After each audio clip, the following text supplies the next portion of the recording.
Hello, Star Wars and Unboxing fans. Welcome to another episode of Darth Tuba, Star Wars Unboxing Show on the road edition.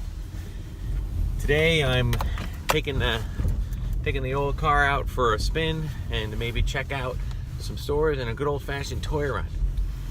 Forgive me for not looking at the camera, but eyes on the road, safety first. Okay, I'll peer in when I can, but for the most part, eyes on the road. So I'm going to check out a few places that are semi-local. Where I live, there's one Walmart nearby, and unfortunately, it's an interesting story. I think the story I hear is that they wanted to build a super Walmart, right? Meaning supermarket, Walmart, the whole works. But the town, I think, only allowed enough room to build a regular size Walmart, but they put the super Walmart stuff in the regular Walmart. Meaning it's the supermarket and it's a Walmart, but it's not the size of a normal super Walmart. Okay? It's in fact quite small. So as a result, every area has a limited number of square footage to display product. So as a result, there's a very, very tiny Star Wars aisle. I've had some success in the past, but I was just there the other day and there wasn't much going on. So I'm going to skip that, and we're going to go to a town nearby that has a Target and a Walmart. And it also has, for those who have been watching the episode, that I think it's still there. There's an antique store, or I should say a grouping of antique stores all huddled together inside this kind of anchor storefront in a mall. Very not crowded mall. Most of the buildings are vacant, but there is this one larger anchor spot in the middle of this place that has a lot of different antique dealers, and there's somebody there with a pretty big Star Wars display. So I'm gonna check it out. It's been a few months and see if they have anything new. One of the things I wanted to kind of talk about while we're kind of moving along here, before we get to our little hunt, is just some news that came out this weekend, and that was regarding the International Toy Fair that takes place in New York every year. And someday I'd like to go to that and actually, provide some footage and get some media credentials. To be honest with you, I don't even know how I'm supposed to even go about doing that, but I did vow that I wouldn't even begin to until I got more subscribers. So maybe if there's a day in the future that I get, say, 1,000 subscribers, that might be incentive to try to get there, if they'd even let me in. I don't even know if I'm allowed to. I don't know. I think I can apply for them. So apply for media credentials to go in, but we'll see. That's something for the future. In any case, there are plenty of other people that get there, and they do some research and make some announcements. And a couple of things that they announced, the highlights. It's kind of a light. It was expected to be a light grouping of announcements because, of course, The Last Jedi is coming out this December, and there are going to be a whole ton of product being released later on, but they don't want to really show any of that anytime soon. So a lot of people expected there to be nothing for Star Wars, but there was actually quite a bit. Well, for one thing, they did announce that there's going to be, I think they're calling it Triple Force Friday, which means that I think it's October 4th, there's going to be a huge, one more huge push. I don't know if it's the last one, who knows. Never say never in the toy business, but I believe since this is the last big tentpole saga film, it could conceivably be the last big Force Friday where they open up all the stores at midnight. It's going to be a little odd this year not having a Toys R Us, but I know Target typically runs something, and the Target that's closest to my home does in fact take part in the Force. At least they did in the past one. So I will plan on going there, and we'll plan on broadcasting on October 4th midnight, maybe even live. We'll see. But so that's one big piece of news. Another thing that came out was they are doing a there was some Black Series. They showed some new Black Series figures. They showed some new. They showed the Resistance figures, which are already out, and they announced this thing called, I believe it's called the Star Wars Retro Series, which essentially is they're going to release, right now I think it's like 8 figures that are reproductions of the original 1978 Kenner Star Wars action figures on Star Wars Kenner cards. They aren't going to look exactly like the originals in the sense that they're going to have some some date imprints on them. The boxes are going to be a little bit they're going to look a little worn, like as if they are older. But the figures themselves, at first glance will look very much like the original 78 figures. A lot of collectors are very upset about this. I've seen a lot of people go online and really talk about their disdain for Hasbro doing that. And honestly, folks, my own opinion is they're just trying to keep the line fresh, and there's been a lot of people that have wanted to have something like that. And yeah, some people are worried about the value of the original collections that they have going down. I really don't see that happening. And even if it did, I'm not really a collector of the vintage carded figures. I don't have that kind of money, and I just feel like that shouldn't be Hasbro's number one goal, is to please collectors who don't even collect the new stuff. They just collect the old vintage stuff. Well, that's not really helping them, so I don't see them having any loyalty to collectors. Now, to those of you that do collect like that, I really don't see that being a tremendous shot. I mean, I think people got upset about that when they had the vintage collection originally in 2007. So who knows? But I'm excited for it. I think it'll be neat. Of course, if I get them, and I don't even know if I'm going to get them all, but if I get them, I won't unbox them because, that's part of the charm. I do have a small collection of unboxed items, and I'll keep them in there for that reason. I already have them loose. I don't need to have more of the same. And then the one cool thing that they are doing too, which I think is clever, is they're re-releasing an old Star Wars board game. I think it's the Battle of the Death Star, Return of the Death Star, or Duel of the Death Star, something of that nature. And it's just an old standard board game that came out in the 70s. I think it might have come out in 77 because it's a board game and they were a lot easier to produce. And they couldn't get the toys out fast enough, but a board game I think they could. So I think it's 77. But the unique thing about this game is that it's going to include a carded Grand Moff Tarkin Kenner style action figure. Now, we've had Grand Moff Tarkin figures released in the 90s and beyond, but this is actually going to be a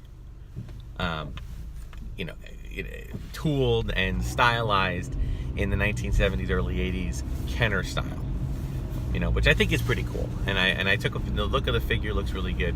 I've tried to insert pictures like this in the past, and on these videos it doesn't really work. So if I can get it to work, I will. Otherwise, you can check other sites for it. So that was exciting. Happy to see that kind of be a unique addition. And the only other thing I think of that I thought was of note was they have a ultra real action figure, I think it's called, or super real articulated Darth Vader 8-inch figure, and it's essentially being built with, instead of having the standard points of articulation with arms and legs and stuff, it's all kind of like a metal bending structure, so you can bend it any like a million different ways. So that makes it kind of a unique thing, a little different. 8-inch, so it's curious to see if they're going to try to do this with other figures. But for an introductory figure, I think its price point is at $80. This looks pretty cool. It looks pretty neat. I think I might jump in on that. And they did have a Jabba's playset. They talked a lot about the skiff, or the sail barge, which is the big crowdsourcing thing that they did. And I think they're going to do that. I think they're going to do Jabba's. They're doing a skiff. They're doing a little playset, little Jabba's palace playset. Looks pretty reasonable. I think they're really cool. I'm excited about it. So that's basically the news there. All right. As of right now, I had a day off today, so I'm thinking let's go check out some of these other stores and see what they got. And we'll just kind of walk through all the different places and we'll see what we can find.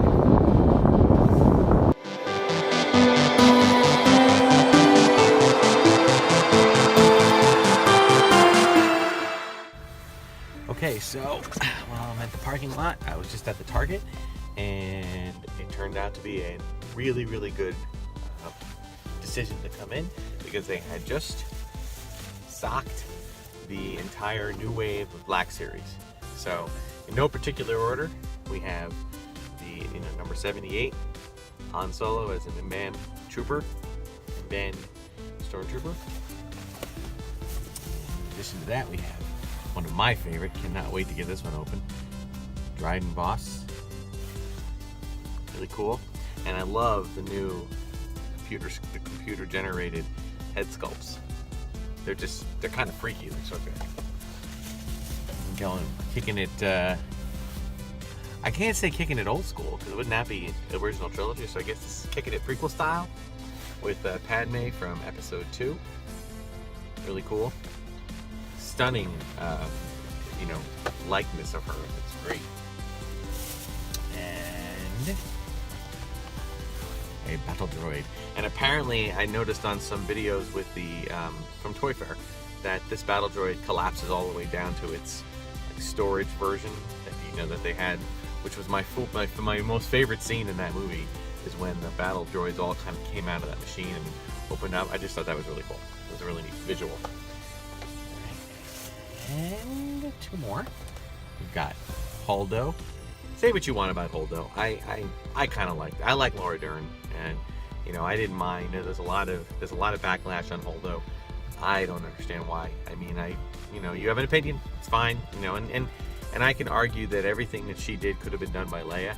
All right, so that I could believe that argument rather.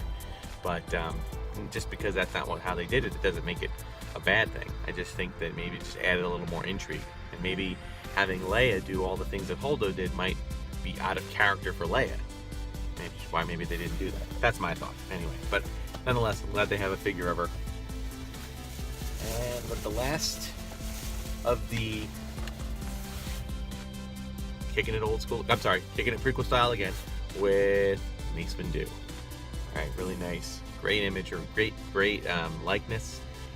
It's so funny the way he's stored though in the robe. He looks like a monk, so it'd be very interesting to get that out. And if that wasn't enough, there was a Target exclusive Funko Pop Dryden Gangster. I really like these characters. I thought that his soldiers, his goon squad, if you will, I thought they were really unique and different, and I liked them. And I don't think there was any other figure representation. So there you go. All right, so that was cool, awesome. All right, and we are on our way. We'll check out. I think we'll check out the local Walmart, which is right down the street.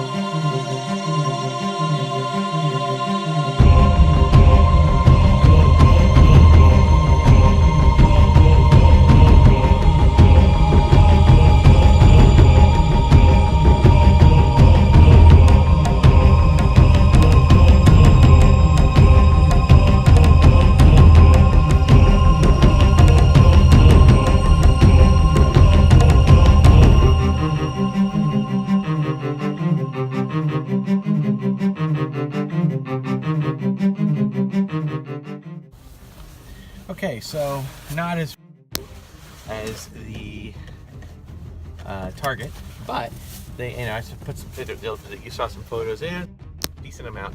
Again, everything better than the Walmart and close to my house. I did manage to find this one, which is a Kira inspired Hot Wheels car.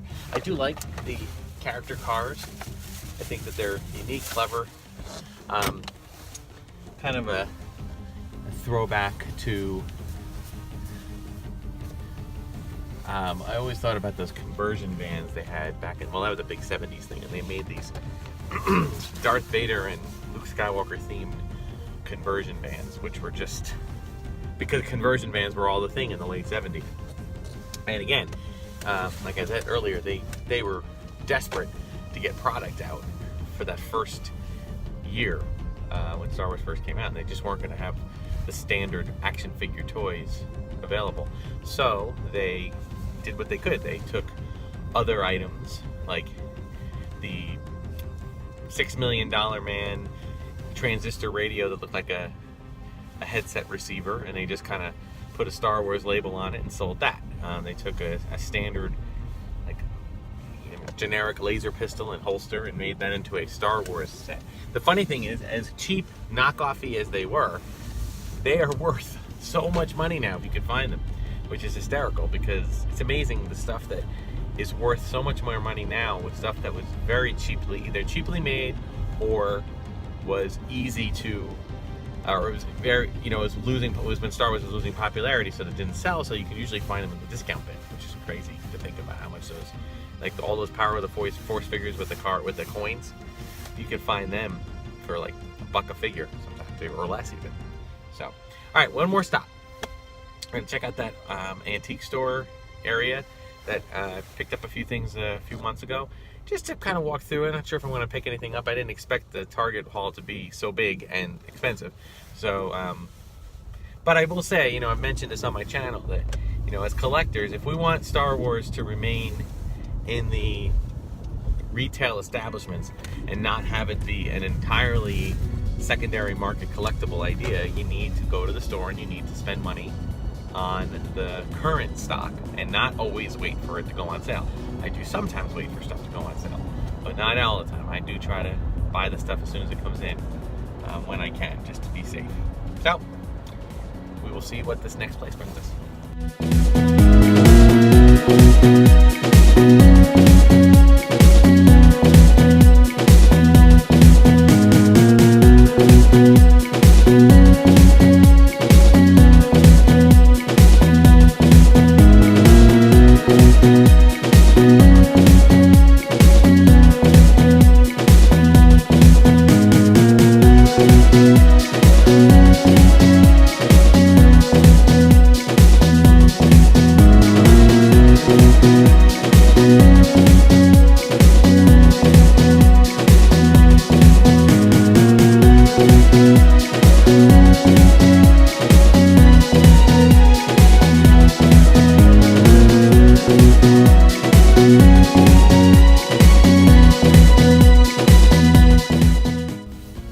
Okay, so the antique place that I found was pretty cool. It had some different stuff that I didn't see there last time. I would say, when you go to an antique or a flea market, there's always going to be like 80% of the same stuff over and over again.